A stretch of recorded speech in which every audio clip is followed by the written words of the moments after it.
Yes, Red Zone TV poli webale kubanga okyagoberera yonna gy'osinzira okubanga gy'otulabira. Breaking news amawulire agatali malungi yadde dakiika n'emu mpuliriza omukyalo oyo gwolaba ku screen yo bamuyita Dr. Specioza Wandera Kazibwe abangi mumumanyi yaliko Vice President ow'eggwanga erya Uganda nga bwengenda okugamba era nga bwogenda okubanga omutegeera yazaalibwa ng'ennaku z'omwezi lumu omwezi gwali gwa 1954 Specioza Nayigaga Wandera Kazibwe eyali Vice President ow'eggwanga erya Uganda nga amyuka General Yoweri Kaguta Museveni mu bbanga eyamalamu era nga yali Vice President ow'omukaaga wetwogerera nga si birungi yadde dakiika n'emu mpuliriza okusinzira ku mikutu egy'enjawulo ekiro ekikeseza olunaku olwaleero omukyalo ono yasimattuse akalenje emmotoka ye bwe yabadde ayina gy'atambulidde budde bwa kiro Toyota Land Cruiser mwe yabadde atambulira ng'ayina driver we amanyiddwa nga Louis Igapira driver we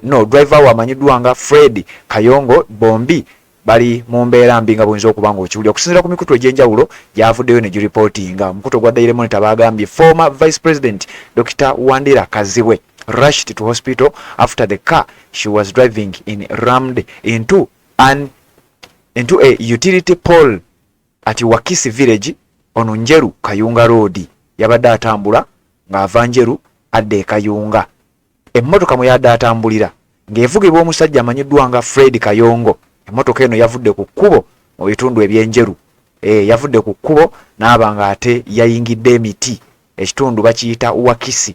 Ekyalo ku luguudo oluva Enjeru okudda e Kayunga. Omukyalo ono kigambibwa nti okusinziira ku babaddewo oba n'okusinziira ku lipooti eya poliisi kigambibwa nti omupiira gw'omu maaso ogw'emmotoka eno Toyota Land Cruiser mwe yabadde kigambibwa nti gwabaluse era driver yadde tannaba kuva ku kkubo omupiira gwabaluse naye nga mu mmotoka mbu babaddemu n'abantu abawererako ddala era omupiira we gwabaluse emmotoka neva ku kkubo neyingira omuti ndooza muti either gwa masannyalaze oba ekintu ekirala kyonna. Dr. Specioza Wandera Kazibwe bw'atyo n'abeera nga teyayisiddwa bulungi nnyo ku nguudo ennungi ezaakolebwa nga bo bwe bazze nga bagamba kakati we twogerera embeera bw'etyo bwe yatambudde. Okusinziira ku lipooti ez'enjawulo ezikyavaayo ziraga oba tezinnaba kuba specific ku mbeera egenda mu maaso. Omukutu ogwa Nile Post gwo gugambye gutya nti former Vice President Specioza Wandera Kazibwe is recovering after sustaining injuries in a road accident on December 1st. Yaliko Vice President w'eggwanga erya Uganda Dr. Specioza Wandera Kazibwe mbu ali mu kubeera nga awona ebiwundu ali mu kubeera nga adda engulu oluvannyuma lw'embeera eyamutuuseeko olwa accident eyabaddewo. The incident occurred along the Kayunga Njeru Road at approximately 5:30 p.m. in Wasiki Village, Njeru Municipality, Buyikwe District. Sawa zabadde nga 11 ez'akawungeezi ono yabadde ali ku kyalo kye bayita Wakisi mu bitundu eby'Enjeru Municipality District ya Buyikwe emabega kawo His Excellency Robert Kyagulanyi Ssentamu gye yali ng'agenza okuba nga ate ayogerezeganyako ne bannayuganda abasangibwa sayidi eyo. Wano nga bagamba Helen Butoto, the Sezibwa Region Police spokesperson, said the accident involved a Toyota Land Cruiser Prado registration number UG 2372M driven by Kayongo Fred, a Mukono resident. Emmotoka eno nno motoka ya government era eriko ennamba eri UG 2372M eyabadde akivuga nga bwe nkugambye ye Kayongo Fred nga mutuuze mu bitundu eby'emukono. Emmotoka eno eyabaluse omupiira era ogwaviiriddeko accident eno okubanga egenda mu maaso. Preliminary reports suggest that a front tire burst caused the driver to lose control of the vehicle which veered off the road and crashed into an electric pole. Emmotoka yabaluse omupiira gw'omu maaso neba nga yayingiridde omuti gw'amasannyalaze. Bino nno bye byaleetedde embeera ey'accident eno okubeera ng'ebeerawo. Driver n'emuva mukono n'ayingira omuti ogwo. Kakati n'embeera ne wetwogerera bw'etyo bw'ekyali newankubadde nga lipooti ezimu ziraga mbu agenda atereeramu bagenda abatwaliddwa mu ddwaliro bagenda batereeramu. Kakati ababadde babuuza oba abadde tebamanyi bulungi nnyo omukyalo ono amanyiddwa nga Dr. Specioza Wandera Kazibwe.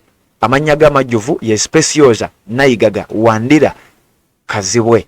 Nga bwe nkugambye yazaalibwa ng'ennaku z'omwezi lumu mwezi gwa 1954 Munnayuganda munnabyabufuzi mukyala era yaliko Vice President ow'eggwanga erya Uganda. kigambibwa nti yali vice president ow'omukaaga era yasavinga wakati w'omwaka gwa 1994 n'omwaka gwa 2023. kino nno nga kyamufuula okubeera omukyala asookedde ddala okubeera vice president mu ggwanga erya Uganda ate ne mu Africa yonna okubeera vice president. Dr. Specioza Naigaga Wandera Kazibwe ye yali omukyala eyali asoose.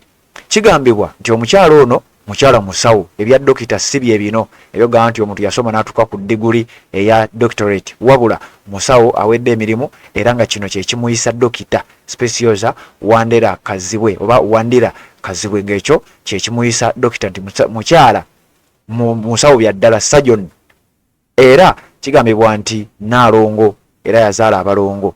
Mu mwezi ogw'omunaana mu mwaka gwa 2013 yalondebwa okubeera omukozi mu kitongole eky'amawanga amagatte ekimanyiddwa United Nations, era mu biseera ebyo kyali kikulembera omusajja amanyiddwa nga Ban Ki-moon nga Secretary General, era mu kifo kye yamuteekamu okubeera special envoy ow'ekitongole kino eky'amawanga amagatte ku nsonga za HIV AIDS ku lukalu lwa Africa lwonna. Ye yalinga bw'olaba ambassador owa ekitongole kino eky'amawanga amagatte ku lukalu lwa Africa ku nsonga eza HIV AIDS. Omukyalo ono bamuzaala mu district ey'Eyiganga era yasomera ku masomero omuli Mount St. Mary's College Namagunga, eno n'avaayo n'agendako ku ssomero erimanyiddwa nga Kampala Jinja Highway mu bitundu ebyerugazi, n'avaayo mu mwaka gwa 1979 yayingira Makerere University School of Medicine, eno nga gye yasomera obusawo obw'okujjanjaba abantu era yatikkirwa diguli emanyiddwa nga Bachelor of Medicine and a Bachelor of Surgery mu mwaka gwa 1979. Kakati mwasa awo yaddamu n'asoma n'afuna Master of Medicine era ku Makerere University Medical School na specialize nga mu kye bayita General Surgery. Mu mwaka gwa 2009 yagenda n'afuna degree endala emanyiddwa nga Doctor of Science oba ACD okuva ku Harvard University Public Health School of Public Health, eno nayo n'abeera nga ate yatikkirwa bw'atyo. Kakati omukyalo oyo yafunye accident ekiro ekikasiza olunaku olwaleero naye nga agavaayo galaga tali mu mbeera mbi. Assalamu alaikum wa rahmatullahi wa barakatuh. Amanya n'eddoboozi Haji Abdu omusomi w'edduwa. Nkola ku nsonga ez'enjawulo, emirimu nga gikutataganyeko, ebyenfuna byo nga bidobonkanye, ne oba oli bweru wa ggwanga emirimu gya kucankalanako. Jangu kusomere ku dduwa okubeda nedda edduwa zaabaawo, edduwa zisomibwa omuntu n'oterezebwa mu mbeera yonna ebadde ekwesibyeko akanyaaga. Nina ekyoto kye nsobola okukumira wadde oli bweru wa ggwanga nga toli kumpi wano n'ofuna omukisa ogwo nawe n'osomerwako ku dduwa nga nkuteddeko n'akabaani. Allah ajja kukusaasira, ajja kwanukula. Kuba ku namba yange y'essimu 0752 44 71 56 ne ku WhatsApp kwendi mpereza obubaka sobole okuyamba. Assalamu alaikum wa rahmatullahi wa barakatuh.